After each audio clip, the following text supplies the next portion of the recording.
just likes bags. How you gonna get out? Excited.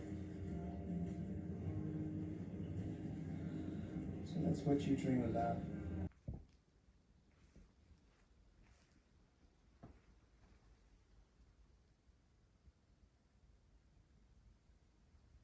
Hello and welcome to another vlog. So, after last week, I decided that this week I was going to pick my books based on what Goodreads recommended in their recommendation section because I had nothing on hold at the library. None of the books that were on my TBR were going to be available for me to read this week, so I was left with nothing. Like, what do I do? Let me get some recommendations from Goodreads, and hopefully some of those are at my library currently, and that's how we've come to this week's reading vlog. So the first book I read was Salt and Broom, and this is touted as a witchy retelling of Jane Eyre, and it very much is. The main characters are named Jane and Rochester, Mr. Rochester, so it's very on the nose with the Jane Eyre similarities, but it is witchy and I did enjoy it. So in this book, you've got Jane, and Jane was an orphan and she grew up at this house which sort of raises witches secretly. It teaches women in the cunning ways, and she is requested by Mr. Rochester to come and help with a problem at his manor. Could it be magical? Could it be a haunting? So this is filled with a lot of magical creatures, which I thought was very cool. There was a lot of herb witchery going on. So if you like that, you'll love this. There was obviously the mystery of what is going on, who is behind it, or what is behind it. And I really enjoyed it. There's a cute cat as well named Sybil, but it was quite twisty and turny. I didn't guess all of the reveals. Some of them I did, but I enjoyed my time with it. I felt like the romance was a bit on the tame side. You're only going to get a kiss in the end, my dudes, and it's not a huge amount of tension and angst and build up going into it. It's very proper. So I wasn't in it for the romance in this particular aspect, but I still liked it. Obviously, I'll take any side of romance I can get. But I did like Jane. I did like the creatures that she befriended. I thought the characters were great. There was a lovely sort of mix of characters in there. And did the mystery get wrapped up very quickly and easily? Yes. It was a bit simple. I remember when the ending occurred and I'm like, oh, is it that easy? It was that easy. So, but that's okay. It's a very short read, very quick read. And I've given it a 4 stars. I might bump it up to 4.25. We'll see how I feel. I've just finished it. So it was still enjoyable. I'm not sure what I'm going to read next. I'll put a picture up here. I'm not quite sure what I'm in the mood for. When I've decided, I will let you know. I'm going to pick it when I'm at the cafe today and get reading. But I got a whole bunch of books from different genres. So there's obviously fantasy, there's paranormal, there's sci-fi, there's poems, there's mysteries. So I tried to get a bit of everything. I think I even got a romance, historical romance in there because I wanted a bit of a mix this week. I wanted to spice things up a little bit because I've had such a great reading month besides last week. And I wanted to keep that going. I wanted to end March on a high. But today I'm off to create a bespoke perfume, so a custom perfume made for me, and then I'm going to lunch, and then I think that's it. I'm going to come home and rest. So I'll see you later on.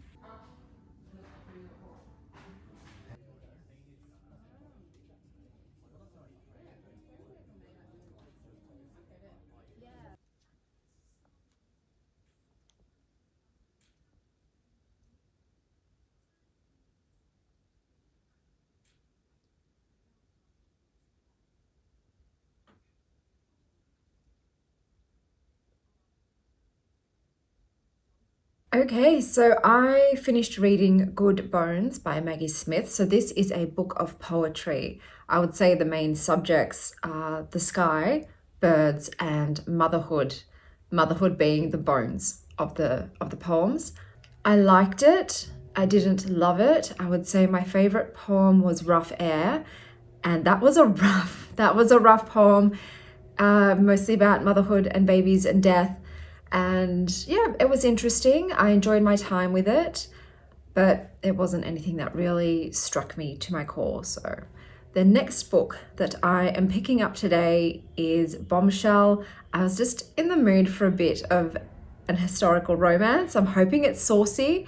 We'll see what it's like, but I'll talk to you more about it once I've read some.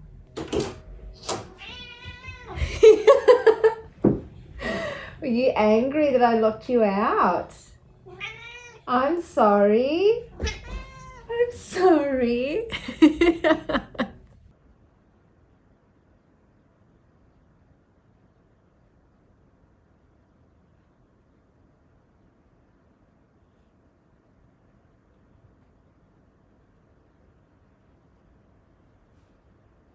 Okay, so I finished some more books. I read Rosie and the Dreamboat. Okay, this is probably my least favorite out of the short stories in the Improbable Meet Cute series. I think I gave it 3 on Goodreads, but it's like a 2.75. This was just really cringy and not believable.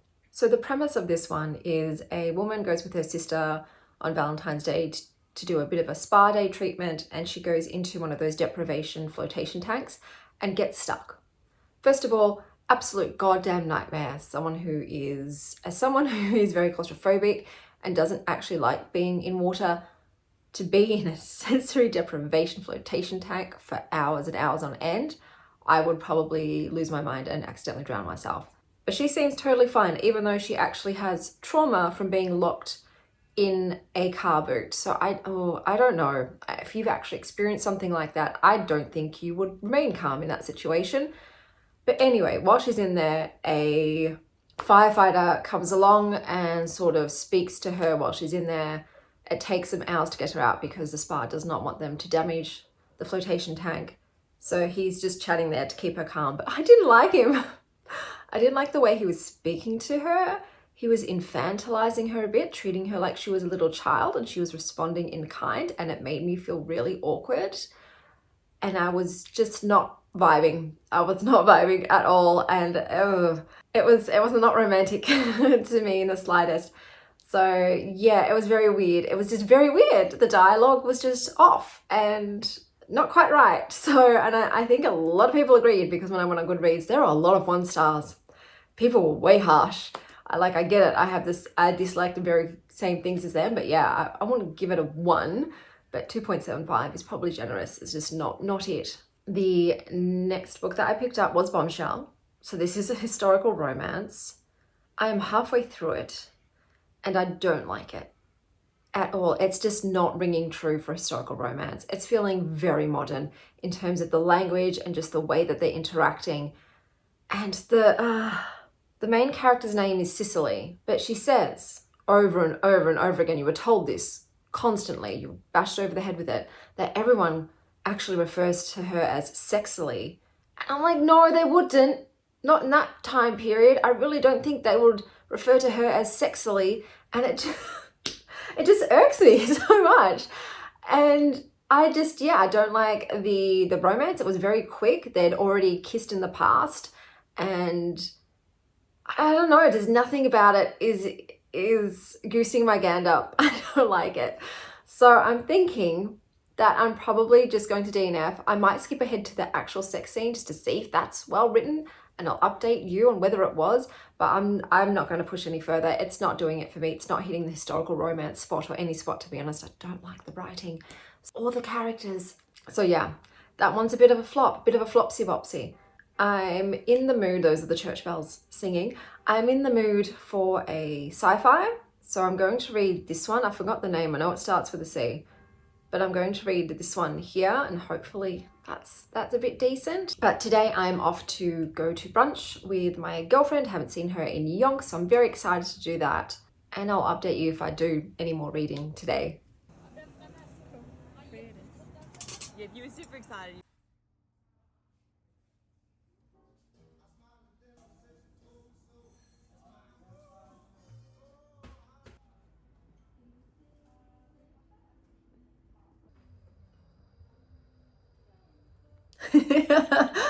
Okay, so I read some more. I did end up reading the sex scene in Bombshell. It was average, guys, so I'm glad I DNF'd it. That book wasn't for me. So Crownchasers. Oh, I am being very contrarian here. This has got a lot of great reviews. I am giving it a 2.5 stars, rounded up to 3 for Goodreads. It was very mid, all round mid. So you've got Alyssa, and her uncle is the emperor of the universe, but she doesn't want to be. She likes to go relic hunting. She's basically a Lara Croft. However, her uncle dies, and instead of naming her the heir, he sets off the Crownchasers. So basically you have the prime families of the galaxy and their heirs. So all of their heirs have to try and find these clues hidden on different planets, and whoever ends up getting to the crown seal first becomes the emperor of the universe or the empress of the universe. And Alyssa's like, but I don't wanna. But then she starts considering who the other runners are in this crown chase and thinks, well, maybe I should help out the one that I think would make the best leader of the galaxy, which is a friend of hers. So Alyssa herself is a pansexual, which great, it's probably the best part of the book. And this is a pre-established romance, and I hate those. I hate them. There's nothing, there's no angst, no tension, no flirtation, nothing's there when you've already been banging for ages and just like, so yeah, this is my crewmate whose name is Hell Monkey. Man, you do not like reading that name over and over again. Hell Monkey, Hell Monkey. I'm like, no. Anyway, so her and Hell Monkey, crewmates, just her and him. And yeah, they bang occasionally. But she's like, I shouldn't really do it, but can't help myself. And so there's just, don't come here for romance. Do not come here for the romance, because it's not good. I don't know who liked this. Their interactions are just meh, there's no spice in it. And she's got an ex-girlfriend as one of the other Crownchasers who hates her, of course. And then there's some other people in there. But the issues I had with this, okay, so the writing didn't really do anything for me. This is more supposed to be, I guess, light-hearted and humorous and funny, which I don't mind. I actually prefer deep space sci-fi to have some comedy in there. It makes it less scary overall. And so I don't normally mind that very jokey vibe. However, in this one, it was to the point where you don't connect to any of the characters. Not a single one of them. So when they start dying, there is no emotional impact whatsoever. None. Zero.